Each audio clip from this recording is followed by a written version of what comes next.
நில அமைப்பு. மன்னரை காத்த மக்கள். வீர நாடு என்ற நாட்டை ஆண்ட மன்னருக்கு ஒரு கடுமையான நோய் வந்தது. அவரை காப்பாற்ற பல மருத்துவர்கள் முயன்று வந்தனர். மன்னருக்கு என்ன நோயாக இருக்கும்? சோதித்து பார்த்துதான் கூற முடியும். வாருங்கள், விரைந்து செல்லலாம். மன்னரை மருத்துவர்கள் சோதித்து பார்க்கின்றனர். அவர்களுடன் அரசி, இளவரசன், இளவரசி, அமைச்சர் ஆகியோர் உள்ளனர். மன்னருக்கு கடுமையான காய்ச்சல் வந்துள்ளது.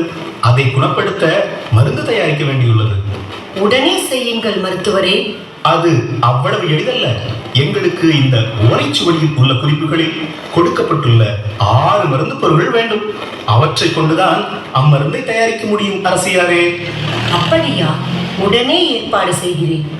என் கண்மணிகளே, உங்கள் அப்பாவை காக்க இந்த ஓலைச்சுவடி குறிப்புகளில் உள்ள பொருள்கள் தேவை. ஆனால் இவை கிடைப்பது சற்று கடினம் என்கிறார்கள். அம்மா, வருந்தாதீர்கள், இப்பொழுதே புறப்படுகிறோம். கவலை வேண்டாம் அம்மா, நாங்கள் இருக்கிறோம். அரசி இளவரசனிடமும் இளவரசியிடமும் குறிப்புகள் உள்ள ஓலைச்சுவடிகளை கொடுத்து மருந்து பொருள்களை சேகரிக்க அனுப்பி வைக்கிறார்.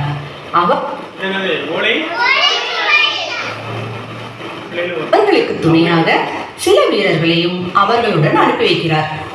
இளவரசி குழுவினர் கிழக்கு திசை நோக்கியும் இளவரசன் குழுவினர் மேற்கு திசையை நோக்கியும் தங்கள் பாதையில் செல்கின்றனர். இளவரசன் தனது குறிப்பை படிக்கிறான். அந்த குறிப்பானது: உயரமான இடத்தினிலே உச்சியிலே கிடைத்திடும் ஆளுக்கு எட்டாத கூடு 1000 வீரர்கள் கட்டிய வீடு. இந்த குறிப்பின் அடிப்படையில் மேற்கு திசையில் இருக்கும் மலையேறி செல்கிறான். அங்கே சில குறவர்களை காண்கிறான். ஐயா, மலைப்பகுதியின் தலைவரை பார்க்க வேண்டும். எவ்வழியில் செல்வது? இங்கிருந்து கொஞ்ச தூரம் சென்றால் முருகன் கோயில் வரும். அங்குதான் எங்கள் தலைவரின் வீடு. அங்கே ஒரு பெண் குறிஞ்சி யாழ் வைத்து இசை மீட்டிக் கொண்டிருக்கிறாள். சிலர் முருகனுக்கு மாலையிட்டு வணங்குகின்றனர். இவற்றையெல்லாம் கண்டு கொண்டிருந்த இளவரசனை மலைப்பகுதி தலைவன் வந்து வணங்கினார். அவரிடம் இளவரசன் குறிப்பை கொடுத்தான். இந்த குறிப்பு மலைப்பகுதியை குறிக்கிறது. ஆனால் இதில் குறிப்பிட்டுள்ள பொருள் என்னவென்று தெரியவில்லை. இதை கண்டுபிடித்து தாருங்கள். மன்னரை காக்க வேண்டும். கவலை வேண்டாம் இளவரசே, இது எங்கள் மலைக்கே. வாருங்கள், எடுத்து தருகிறோம். இளவரசன் கேட்டபடி மன்னரை காப்பதற்கு தேன் எடுத்து மிகுந்த அன்புடன் தருகின்றனர். இளவரசன் அதனை பெற்றுக்கொண்டான்.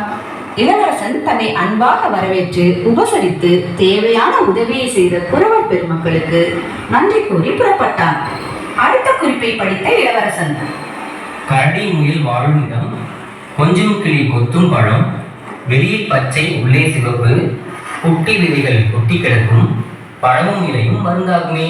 இது எந்த இடமாக இருக்கும் என்று சிந்திக்க உடன் வந்த வீரன் குறிப்பினை பார்த்தான். இளவரசனிடம் இது காடு என்று குறிப்பிட்டான். உடனே இளவரசன் குழுவினர் மலையின் பின்புறம் இருக்கும் காட்டை நோக்கி பயணித்தனர். அங்கு இளையர்கள் சிலர் கால்நடைகளை மேய்த்துக் கொண்டிருந்தனர். சில சிறுவர்கள் இளம் கன்றுகளை தழுவி விளையாடி கொண்டிருந்தனர். அங்கிருந்த முதியவரிடம் இளவரசன் குறிப்பை கொடுத்தான். குறிப்பை படித்தீரே, இது என்ன பொருள் என்று தெரியுமா ஐயா? இங்கு கிடைக்குமா? மன்னரை காப்பாற்ற இந்த பொருள் உடனடியாக தேவை. இந்த பொருள் என்னவென்று தெரியும். இது எங்கள் பகுதியில் கிடைக்கும் பழம்தான். கவலை வேண்டாம், எங்கள் முல்லை பகுதியின் தலைவரிடம் உதவி கேட்கலாம். வாருங்கள் இளவரசே. காட்டின் தலைவனை காண செல்கின்றனர். இளவரசனை பார்த்த தலைவர் வரவேற்க ஓடி வருகிறார். வாருங்கள் இளவரசே, கவலை வேண்டாம். இந்த பழம் கொய்யாதான். எங்கள் தெய்வம் திருமால் கோவிலுக்கு அருகே நிறைய மரங்கள் உள்ளன. பறித்து தருகிறோம், வாருங்கள். நன்றி ஐயா. சில பெண்கள் முல்லையார் இசைத்து பாடிக்கொண்டிருந்தனர். திருமால் கோவில் அருகே உள்ள கொய்யா மரங்களிலிருந்து பழங்களையும் இலைகளையும் பறித்து கொடுக்கின்றனர்.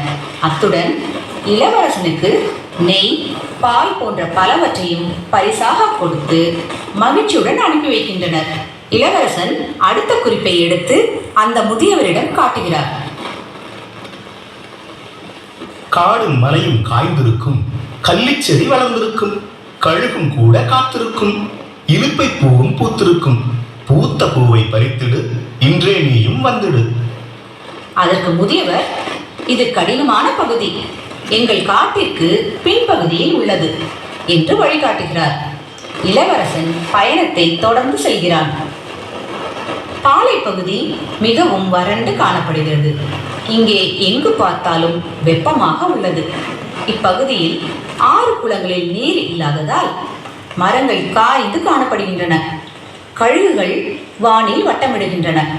யானை பிளிரும் சத்தம் கேட்கிறது. அப்போது அங்கே சில எயினர்கள் வருவதை பார்க்கிறார் இளவரசன். எயினர்கள் இளவரசன் என அறிந்ததும் அவரை வரவேற்கின்றனர்.